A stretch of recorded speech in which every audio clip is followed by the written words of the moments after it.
Hello friends, I am Sparsha. Today's topic is highly debatable, and the topic is whether to use chemical pesticide in our terrace or balcony garden. At the outset, I should add a disclaimer that I am neither an agriculturist nor any farmer by profession. I do my gardening only as a hobbyist, but as a student of science and a doctor by profession, I did develop a scientific view of mine. So in this video, whatever I'll narrate is the result of my gardening experience and own scientific reasoning. The views may not be liked by some person. Let's start the video.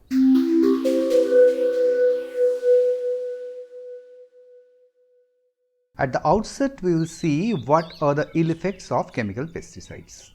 Some of the effects are instantaneous and many have far-reaching consequences and disturbs the ecological balances. Direct effect on the health. Every pesticide is poison. Toxicity may differ, but they are poison. They enter our body as food and we are consuming poison on daily basis. Recently, many of our sufferings are being attributed to these agents. They kill beneficial insects. This has really far-reaching and dangerous consequences. Many beneficial insects like bees die because of the uncontrolled application of chemical pesticides, and their numbers are getting reduced regularly. Unless there is natural pollination, the world will someday die of starvation. Third, regular dose increment of pesticides. Pests develop resistance quickly to the chemical pesticides, and we need to increase the dose of pesticides regularly to get an effect. More the pesticides we use, more is the poison and more poison related ill effects, as we have already discussed. Poisoning of water bodies. Applied pesticides eventually leach into the water, be it pond or river, and kills the water livestock like fishes. By this, they disturb the ecology and which ultimately harm our day-to-day life and health. So now we understood the bad consequences of using chemical pesticides. This is also very true that if we use organic pesticides like neem oil, 90% of the problem will not happen to our garden and will not need any other chemicals. But the problem is with the remaining 10%. I tried to grow chili year after year but fell miserably. Every year after initial growth, leaves got curled and plant ultimately died. I used neem oil regularly and religiously. I also tried some other organic method which I read in different magazines, websites and seen in YouTube videos. Here I want to mention something. I don't use so-called biopesticides of different companies because neither they write the composition on the label nor they write on which pests they work. Before applying anything, I must know what ingredients I am applying and what precautions I need to take, else I will never use that product. In other words, it is better to have known enemy than unknown friend. Anyway, coming to the point of discussion. As I couldn't save my chili, similarly, I couldn't free my sapota or sapodilla tree from mealybugs. And since last 4 to 5 years, not a single fruit I got from the plant. In this situation, I had no other option but to apply the same logic which I use in my professional field. For humans, medicines we use are chemicals and most of these has side effects and some of the effects may be even life-threatening. Still we use them judiciously and in proper doses, and proper precautionary steps we take to save life and minimize the sufferings. In the same way, how I use the chemical pesticides with proper caution and proper doses, that I am going to share with you in this video. Before using any pesticide, first carefully look at the label. Note down the chemical name. It may be a single chemical or combination of two chemicals.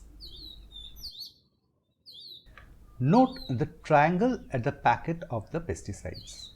The color of the triangle may be green, blue or yellow. Red triangle marked pesticides are now banned by the government.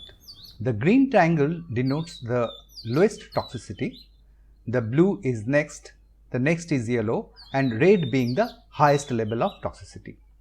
If we know the level of toxicity of the product, we can take proper precautions accordingly. Next, one more term you should know is PHI, that is pre-harvesting interval. It means after how many days of last application you can harvest.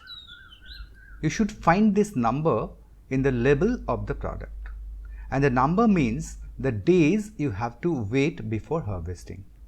If you don't find that in the label, you may search it in the Google by writing PHI of the particular chemical.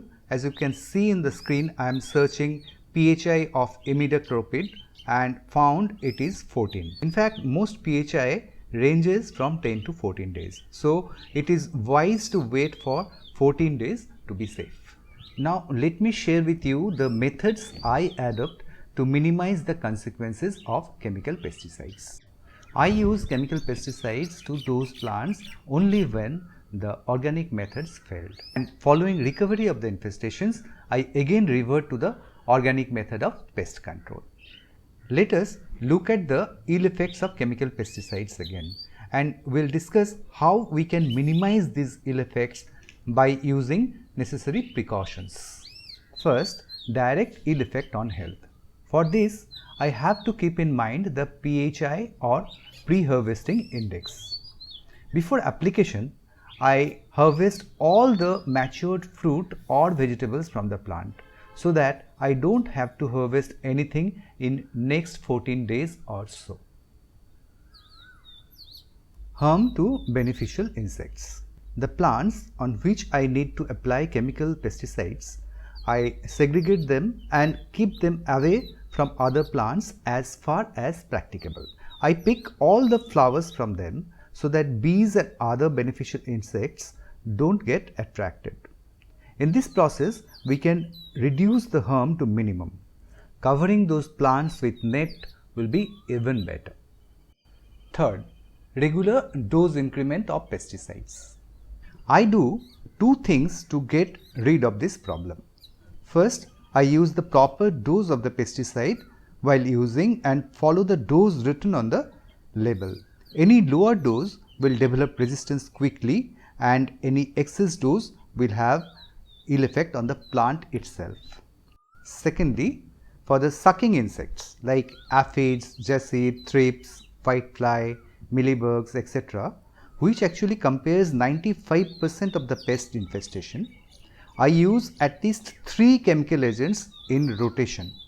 That means I don't use a single agent consecutively for 2 times. This minimizes the chance of resistance development. For caterpillar and spider mites, in my experience, a single agent, single application usually works, and that has never posed any problem to me. Antifungal chemical agents are usually very mild and usually poses no problem. Fourth, poisoning of water bodies. This is not much a problem of terrace gardening, so I'll not be discussing here. In which plants, what chemicals I used and what results I got, I'll upload those videos very shortly for you.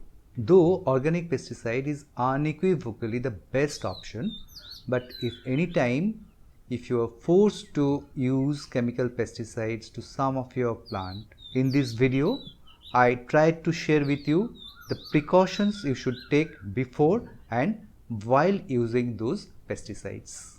If you have any query, feel free to ask in the comment box. I'll try my level best to answer your questions. If the video has helped you, press the like button and share it with your friends. To get more such videos, don't forget to subscribe the channel, and thank you very much for watching.